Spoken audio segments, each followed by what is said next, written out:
Graça e paz a todos. Nesse vídeo, vou falar sobre o verdadeiro nome do Criador, o verdadeiro nome de Deus, né? Mas antes, eu peço que se inscrevam no canal, deixem um like e compartilhem para que alcance o máximo de pessoas possíveis. Então, vamos lá. Eu vejo que muito se discute na internet em relação ao nome do Criador, né? A como você deve falar, qual é a pronúncia correta do nome do Criador. E isso é motivo de muita discussão, eu percebo isso.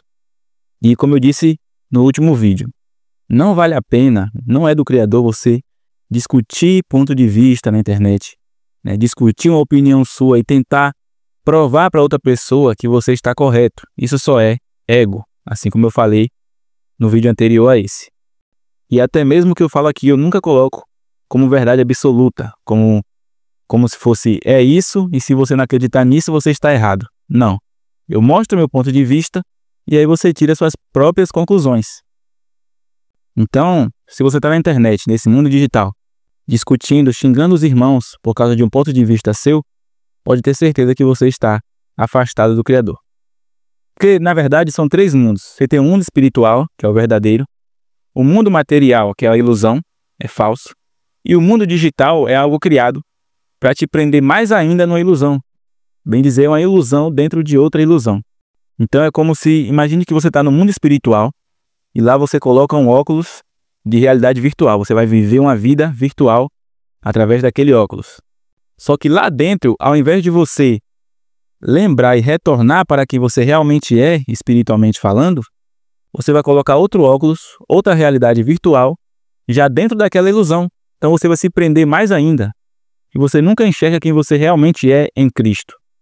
Então, assista esse vídeo até o final, você vai entender o que eu quero dizer. Vamos começar aqui. O tetragrama.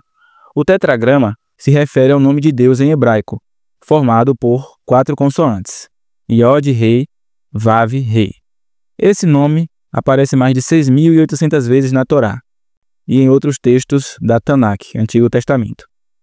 É considerado o nome mais sagrado de Deus, muitas vezes chamado de Shem HaMeforash, que significa o nome expresso. Os antigos hebreus não pronunciavam esse nome por respeito e temor. Com o tempo, sua vocalização original se perdeu. Em vez disso, ao ler as Escrituras, os judeus substituíam o nome por Adonai, Senhor, ou Hashem, o nome. As versões ocidentais tentaram vocalizar o tetragrama de forma como Yahweh, que é Yahvé, hipótese mais aceita por estudiosos, e Jeová, forma mais tardia influenciada por cristãos medievais. O nome e a respiração.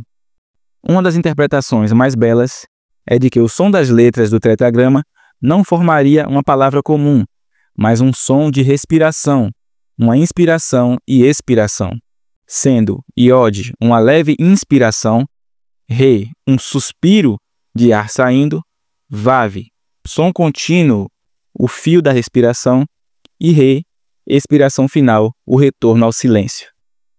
Assim, ao respirar, o ser humano estaria inconscientemente pronunciando o nome de Deus, a própria essência da vida. Em hebraico, Ruach significa tanto espírito quanto sopro ou vento. E isso aqui é uma verdade, porque do momento em que você nasceu, quando você chorou a primeira vez, quando você respirou a primeira vez, você já estava falando o nome dele. Sua vida toda, toda vez que você acorda, você está falando o nome dele.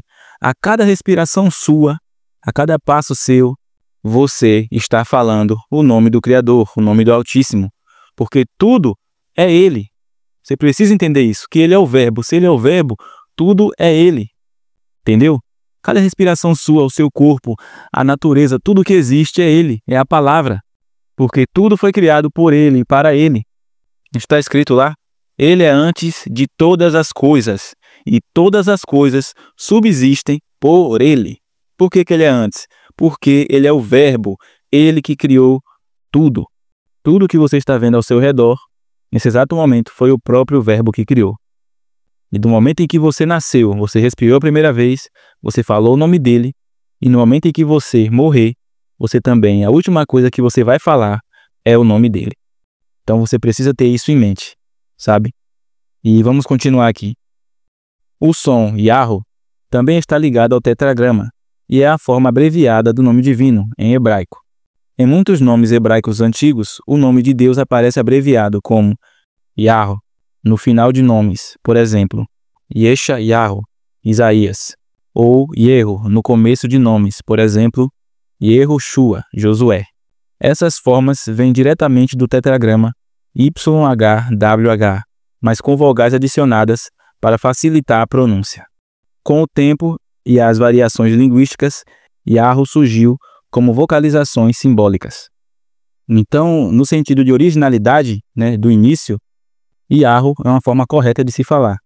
Mas não é a esse ponto que eu quero chegar. Vamos continuar aqui. O Salmo 150, versículo 6 diz: Tudo que tem fôlego, louve ao Senhor. Em hebraico, Kol Haneshama Tahele Yah. Literalmente, todo sopro louve a Deus. Aqui, Neshama significa tanto respiração quanto alma, reforçando o elo entre respirar e louvar. Então, não é que o hebraico literalmente transforme o ato de respirar em uma palavra, mas sim que o som e o ritmo da respiração evocam o nome sagrado. Essa visão diz que a primeira coisa que fazemos ao nascer é respirar e, portanto, pronunciar o nome divino. A última coisa que fazemos antes de morrer é soltar o ar e, novamente, pronunciar o nome divino. Assim, toda a vida é uma oração silenciosa, uma lembrança constante da presença de Deus em nós. Então, a cada segundo da sua vida, cada momento que você respira, seja cristão, seja ateu, ou qualquer outra religião que você seja, não importa quem seja você, você está proclamando o nome do Criador. Mas vamos para uma visão mais ampla. Não é só o ato de respirar. Só o fato de você existir já é um louvor ao Criador. Porque tudo tem o sopro de vida dele. Tudo foi criado pelo Verbo. Então por que o Verbo teve que se sacrificar? Porque quando você peca, você está pecando sobre o Verbo. Todos os pecados que você cometeu até hoje foi sobre o Verbo. E é por isso que ele mesmo, o próprio Verbo, se fez carne para fazer o sacrifício. Porque só o sacrifício do próprio Verbo seria válido. Porque lá em Gênesis ele falou, o pecado gera morte. Então, se o pecado gera morte, e foi ele quem disse isso, ele veio cumprir o que ele mesmo disse, o que ele mesmo falou. E é por isso que ele levou tudo sobre si. Na cruz ele recebeu tudo isso. Todo o pecado da humanidade foi sobre ele. Então, toda vez que você pecar, você estará pecando sobre o Verbo. Você mais uma vez está sendo responsável por cada chicotada daquela que ele levou. Você é responsável, nós somos responsáveis. Eu não estou falando para você ficar carregando essa culpa, porque ele já levou sobre si e nós já fomos justificados por ele. Mas eu quero dizer para você ter essa consciência de que nós somos pecadores. E é por isso que eu sempre falo que nós não devemos julgar ninguém. Porque quando você e eu pecamos, nós estamos sendo responsáveis pelo sofrimento de Cristo naquela cruz. Então, se nós fazemos parte disso, não há como nós julgarmos o irmão, não importa o que ele tenha feito, não importa qual seja o pecado, não importa o que ele esteja fazendo, nós não podemos julgar ele porque nós somos exatamente iguais. Porque o Messias, naquela cruz, ele levou o pecado de toda a humanidade, passado, presente e futuro. É tanto que ele ficou 6 horas na cruz, ou seja, representando os 6.000 anos. Então ele levou sobre ele os pecados antes dele, os pecados daquele momento em que ele estava e também os pecados do futuro. Claro que isso não se aplica para ele, porque se ele é o Verbo, para ele não existe passado, presente e futuro. Para ele tudo é agora. Então, no fim, o que eu quero dizer? Que não importa a forma como você pronuncia, se você fala Deus, se você fala Yahweh, se você fala Jesus ou Yahshua, ou qualquer outra forma que você pronuncie, o Messias, não importa. Por quê? Porque no final, o que ele vai olhar é o seu coração.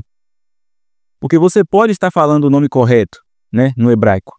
Mas se o seu coração não for puro, não for bom aos olhos dele, não adianta de nada. Você é só mais um, é igual está escrito lá em Mateus, capítulo 15, versículo 8 e 9. Este povo me honra com os lábios, mas o seu coração está longe de mim. Em vão me adoram. Os seus ensinamentos não passam de mandamentos ensinados por homens. Então, às vezes, você obtém um conhecimento E por causa disso você passa a achar que é o dono da verdade e que você, de alguma forma, é melhor do que o outro, que não tem aquele conhecimento, que não fala da forma correta. Eu sei, você não está errado de falar Yahweh ou Yahushua. Não está errado. Mas o que eu quero dizer é que não é isso que vai justificar você. O que eu quero dizer é que você pode estar falando o nome corretamente e no dia do juízo você não ser salvo, você ser condenado. Porque talvez o seu coração esteja afastado de Deus, mesmo você falando da forma correta. Talvez você tenha ego, orgulho, arrogância. Eu tenho conhecimento, eu sei mais do que ele. Entende? E se o seu coração for assim, por mais que você fale o nome dele corretamente, você está afastado dele. Talvez seu coração, sua alma, esteja no mundo, sua mente está cheia de problemas que são mundanos. Por que quando você respira, você fala o nome dele? Você já parou para pensar qual foi a última vez que você limpou sua mente para respirar? Para respirar mesmo, sentir o ar, limpar a mente, pensar no Criador. Mas a sua mente, por causa da Matrix, por causa das preocupações mundanas, está cheia. Você não para ouvir a natureza, que é o próprio Criador. Faz o teste agora, fecha os olhos e respira. Respira fundo e expira novamente. Você percebe que traz uma paz para o seu coração. E quando você faz isso, o som da respiração, você está ouvindo o nome dele. Mas você, o que aconteceu com você? Você está no automático. Você faz as coisas e nem percebe. Essa é a verdade. Você se tornou Matrix. Você não está na Matrix. Você se tornou ela. Entendeu? Você lembra daquela cena do filme Matrix? O Morpheus fala para o Neo: as pessoas estão tão cegas, a mente delas está tão irremediavelmente presas à Matrix que vão fazer de tudo para protegê-la. Se tornaram Matrix, se tornaram agentes da Matrix. Então, será que você realmente despertou? Ou será que você só saiu de um programa e entrou em outro? Aqui é assim, é um jogo de programas. Saio de um, entro em outro e acho que estou certo. Acho que sou melhor que os outros. Acho que sou superior. E aí, quanto mais você se acha superior, quanto mais você infla seu ego, quanto mais você discute, xinga o irmão, tenta provar um ponto de sua percepção, do seu entendimento, mais você se torna Matrix, mais você ganha densidade. Essa é a verdade. Aqui é um jogo de densidade. Por exemplo, vamos para outra visão. Por que Jesus andou sobre as águas? Claro que foi um milagre, Mas vamos para outra visão. Porque ele andava em espírito. E espírito não tem densidade. Por isso que ele não afundou nas águas. Por isso que ele andava. Para ele não estava andando sobre as águas. Para ele aquilo ali é normal. Porque ele andava 100% em espírito. Em espírito e em verdade, Porque ele é a própria verdade. Então ele era liberto. E conhecereis a verdade vos libertará. Se ele é a própria verdade, ele é liberto. Liberto das leis da física, dos padrões da terceira dimensão. Então, toda vez que você for julgar um irmão, for discutir, toda vez que você, em seu coração, e você sabe disso, se sentir superior em algum momento, se pergunte: quem sou eu? Pecador, trapo de imundície. Por isso, o próprio Paulo falou: eu sou o pior dos pecadores. Se Paulo falou isso, quem somos nós? Quem somos nós para julgar o irmão? Ninguém, nada. Pó. Do pó viemos e ao pó retornaremos. É isso que precisamos entender. Então você tem que andar com dois pensamentos. O primeiro, você não pode deixar Matrix roubar sua autoestima. Então, em relação à Matrix, em relação ao mundo, você tem que pensar: eu sou filho do Criador, eu não sou carne, eu sou espírito e sou mais que vencedor, pois está escrito que sou mais que vencedor. Mas em relação ao ego, em relação aos outros irmãos, você tem que saber que você é carne e pecador como todos. Você é pó como todos. E você precisa dele. Você precisa do caminho, da porta, que é Cristo, que é o Messias, que é o Filho do Altíssimo. É o caminho para a gente sair dessa ilusão, sair dessa holografia. Abandonar a carne e voltarmos para quem realmente somos no Espírito. Então, se realmente você quer louvar a Deus, você quer ser filho de Deus, ame o próximo. Essa é a verdade. Ame seu próximo. Não está escrito lá? Aquele que diz amar a Deus e odeia seu irmão é mentiroso. Então, se você em algum momento xinga seu irmão, se acha superior, maltrata, né, ignora os que necessitam, se você se diz amar a Deus e faz essas coisas, você é mentiroso. Por isso que ele falou, esse povo me honra com os lábios, mas o seu coração está afastado de mim. E eu espero que você e nem eu sejamos assim, né? Então é isso. Esse foi o vídeo, se inscrevam no canal, deixem um like, compartilhem e que a paz do nosso Senhor esteja com todos vocês. Até o próximo.